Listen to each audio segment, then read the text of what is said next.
Hello, and thank you for joining us. My name is Melissa Bonnette.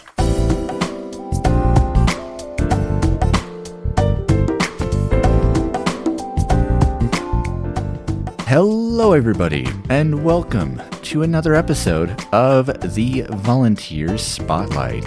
I'm your host and lead audio technician, Evan Starnes. And I have to say, I don't know how long it's been since we've done one of these episodes, but it's been a long time. I think the last Volunteer Spotlight was the end of last year, very, very tail end, right before the big move. So real quick, I'm going to keep, usually I have a little segment at the front for some housekeeping. Try to keep this quick. We've moved. We're in a new office space in Louisville, Colorado.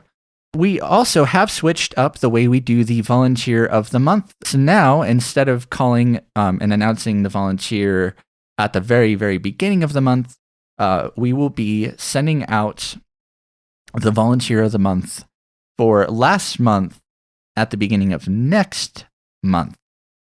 And so that being said, the Volunteer of the Month for March.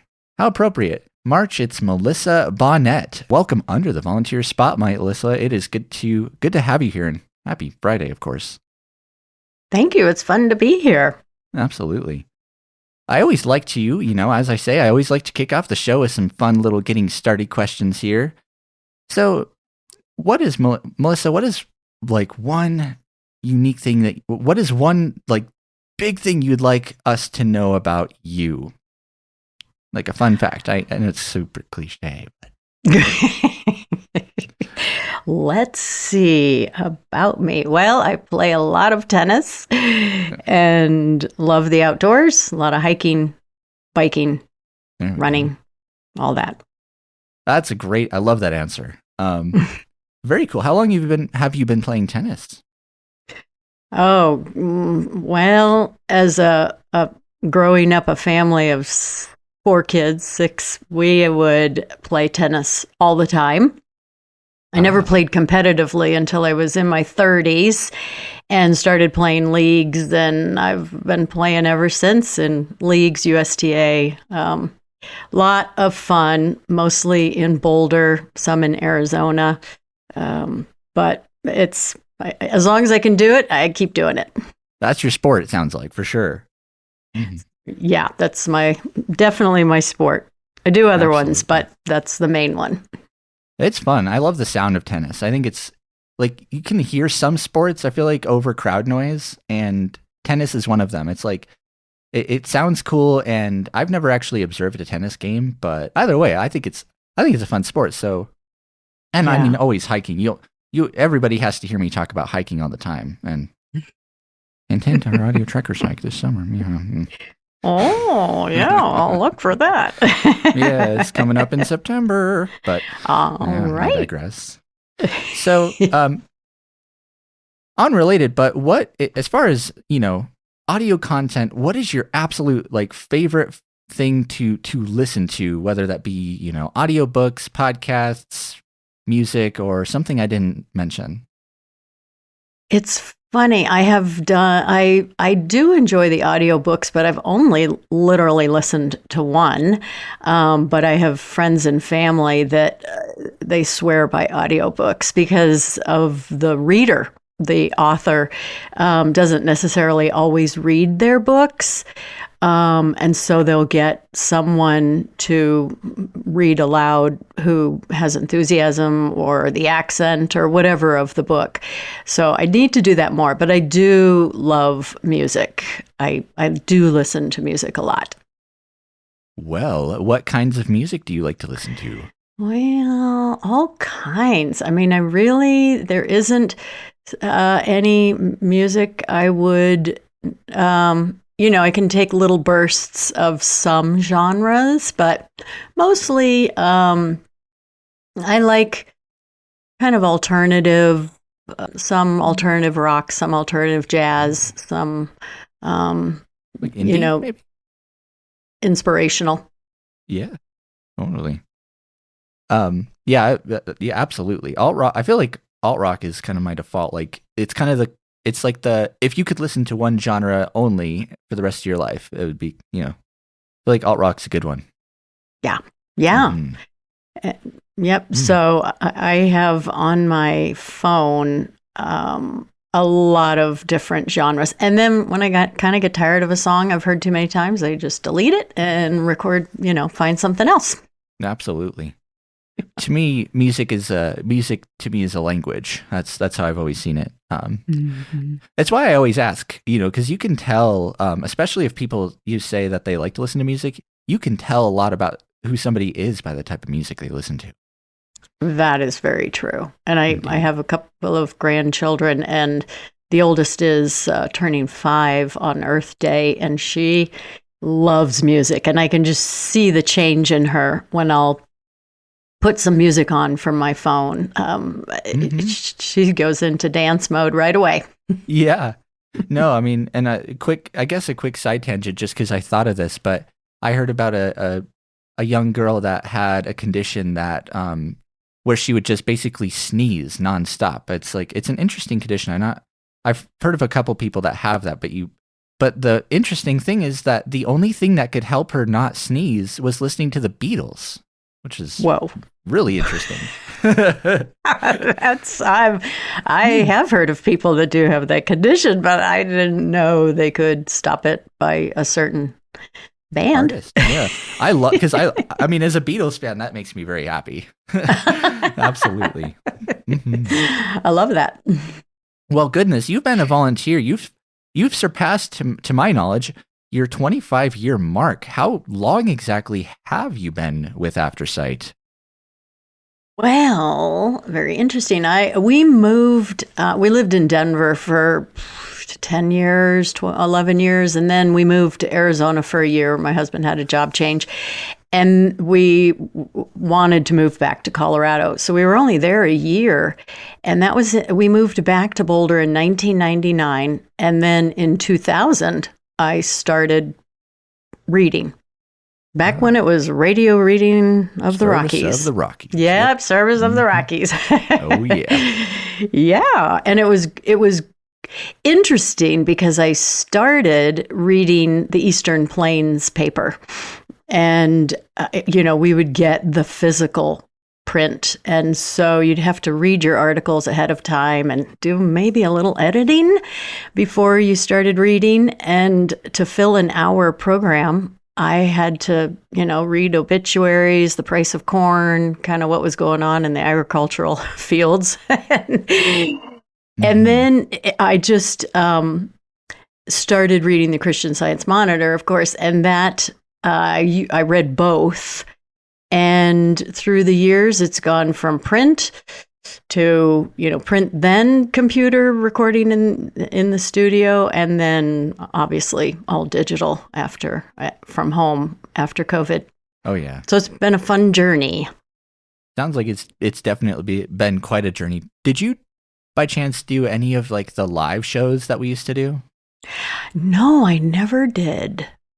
I wish I would have. Well, they're a whole different beast because, it's like what you say gets broadcast out. So. Yeah. Yeah. And back then we could kind of edit. If we started a sentence and it was wrong place or whatever. So we could go back. But now without that capability, I find myself going, I kind of lost myself on the page. I got to go back and just keep going. Section. Yeah, because where'd you leave off?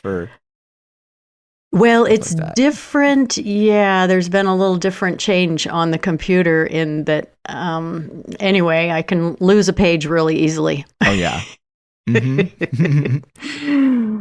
Well, because back in the early days when newspapers were all in print, and I mean, frankly, when there are a lot more of them, it wasn't just, sit down and cold read and hit record. In fact, honestly, I wouldn't really recommend that people exactly do that nowadays. At least know ahead of time what you're gonna be reading. But I think even, back then people had to cut out and stitch together different papers or bits of magazines. It was a a lot more of a manual process. And you started in 2000. I'm as a geek.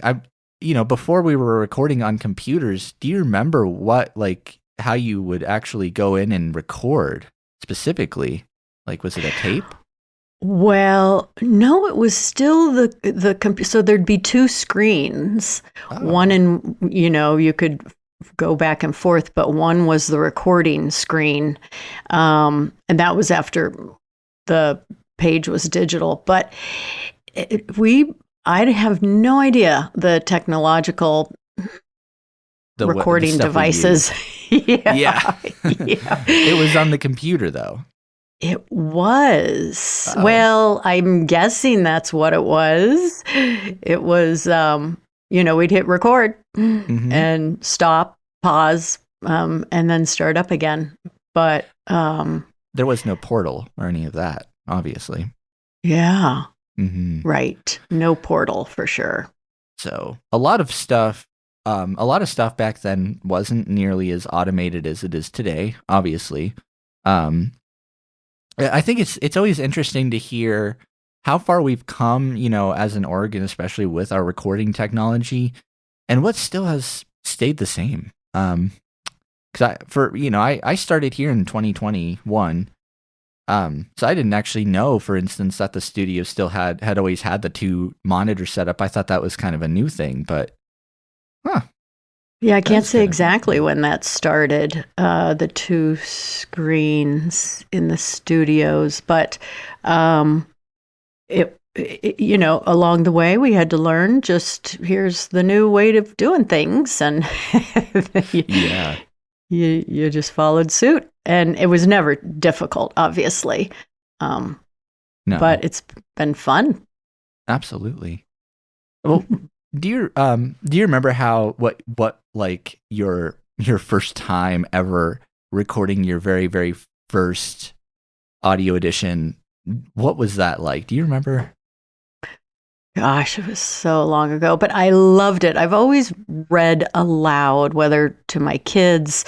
I used to read to a woman when we lived in Denver, in a nursing home. I'd read novels to her because she was a librarian, and she couldn't read anymore, see the printed page. And so I've always loved it. And so to read without knowing who was out there, who your audience was a totally different experience. And not knowing how I would come across, or if I was coming across in a way that the recipient was hearing it, it was very different and a little unnerving, but then I grew to like it because, I wasn't looking specifically at people listening. I just read as I read the page.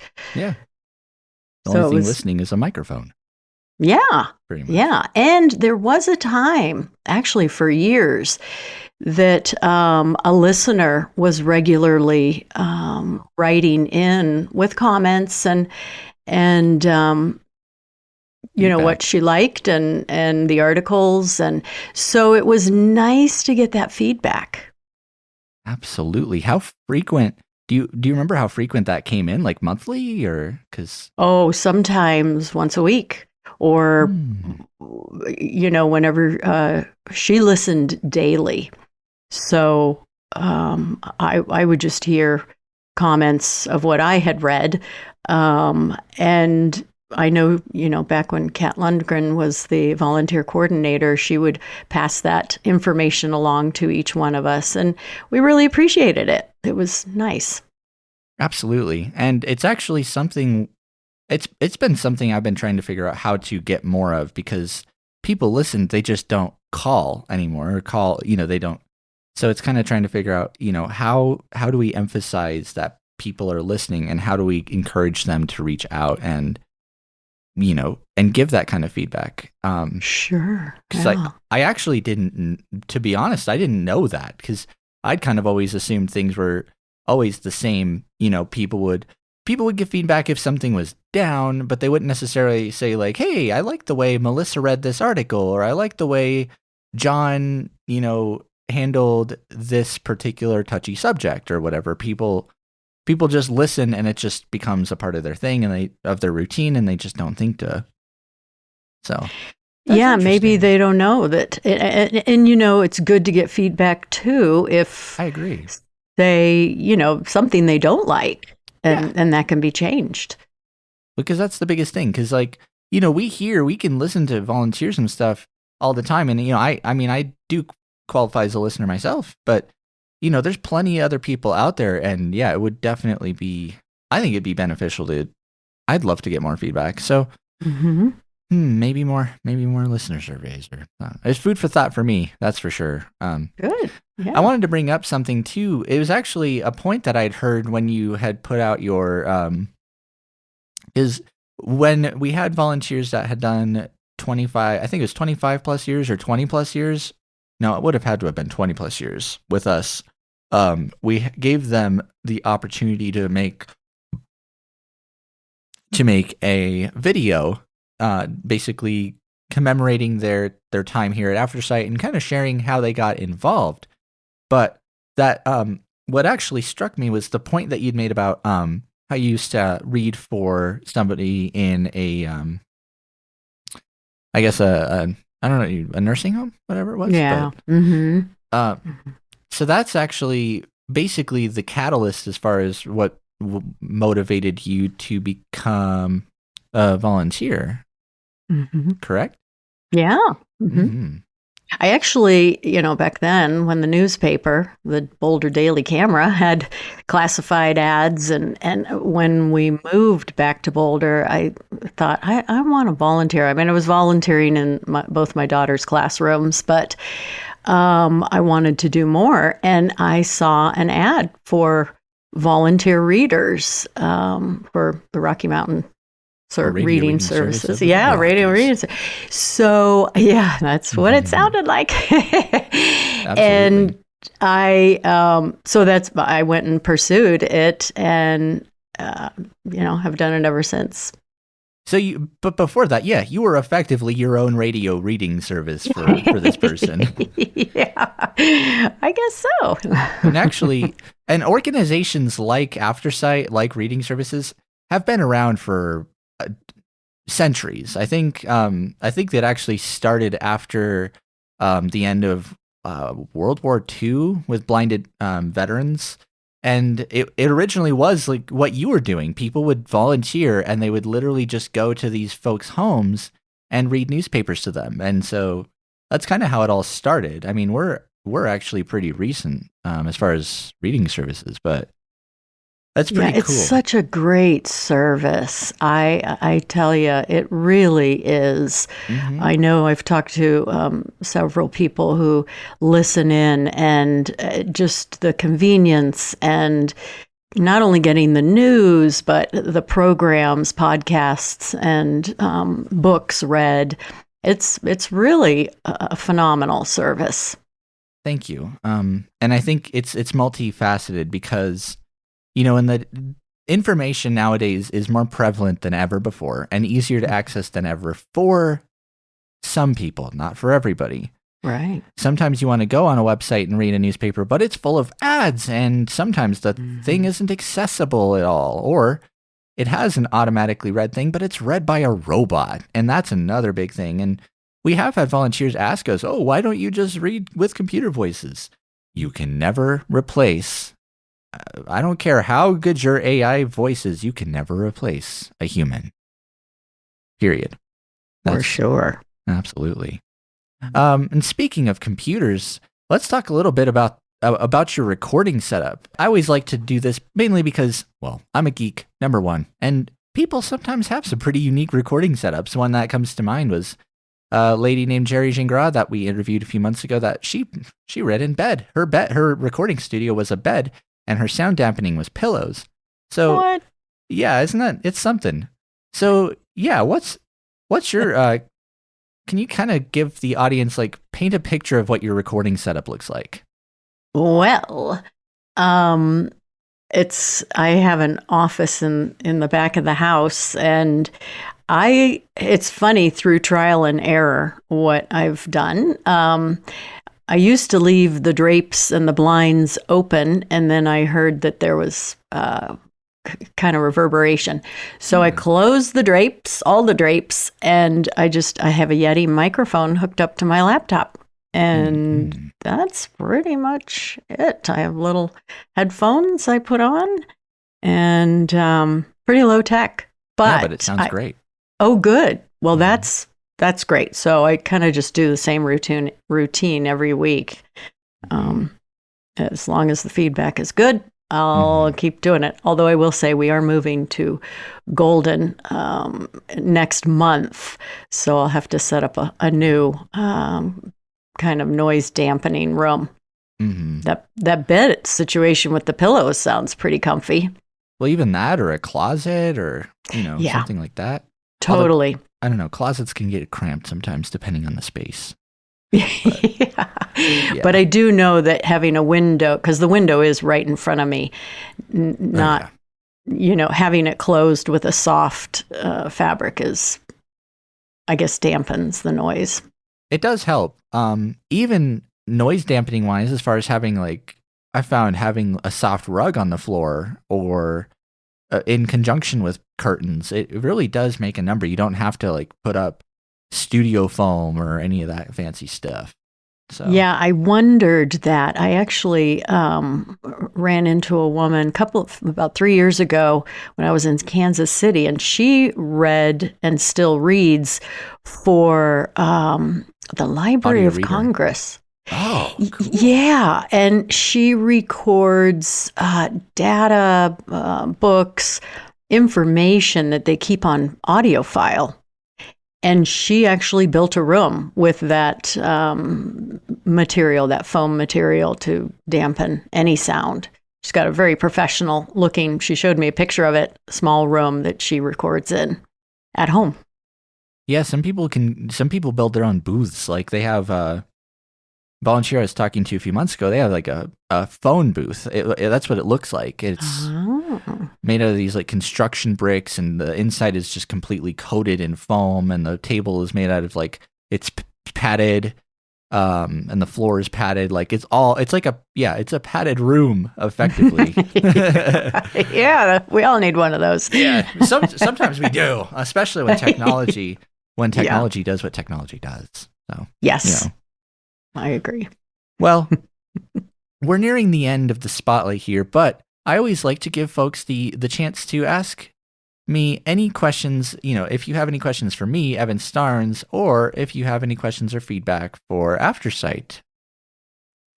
Well, I have to say, I'm so impressed by you, and really many that have worked there at AfterSight and before, when it was different names, with the ability of not having sight, but able to work the computer, recording, find places. I know when I came in, I was having difficulty with my laptop, and you knew exactly where to go, where to find the software that I needed in order to record at home. I'm so impressed. You are full of sight in so many ways. So I do appreciate that. And I look forward to seeing your new offices before I move. Absolutely. You're actually not far from me. You're down the street. So yeah, there you go. Yeah, you'll be able to do the open house. Yeah, I thought your laptop was a MacBook. That was the funny part. Yeah. I remember that. It looks like one, but yes, it's small. But yeah, we'll definitely appreciate it. Because you got to be here in the days of Paul Megarelli, the original control room, or the original board manager, whatever. David Dawson. Yeah. David Dawson. You might have met Ryan before. Ozentowski. Yep, Ryan. Great dude.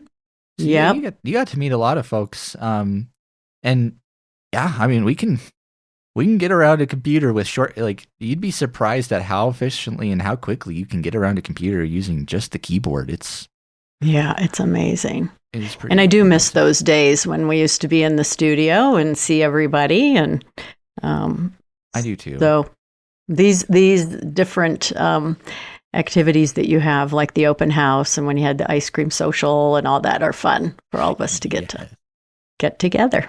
And we will be doing, and I'm glad you said that, because we will be probably doing an ice cream social this summer, because it was very popular. It was the most well-attended event I'd ever seen it in my time here a couple of years ago. Here you go. And I'd love to be able to bring people back in. I think I don't want to touch on any COVID stuff too much because it's touchy, but I think, especially nowadays, it is vital that spending time together is important, but spending time physically together where you can shake hands and eat together and talk together, it's very extremely important. And I think we need to do more of that. Yeah, there always used to be chocolate in the office. Anybody who was volunteering could grab some chocolate. Well, we can make that happen easily. There's always going to be, especially with Michael and everybody, and especially me here, there's going to always be breath mints and candy in this office. There you go. And coffee. That'll bring people in. Absolutely. Well, in a typical cliche way of ending one of these spotlights, do you by chance have any cheesy or just words of inspiration, or just a something that you'd like to leave us with before I wrap this up?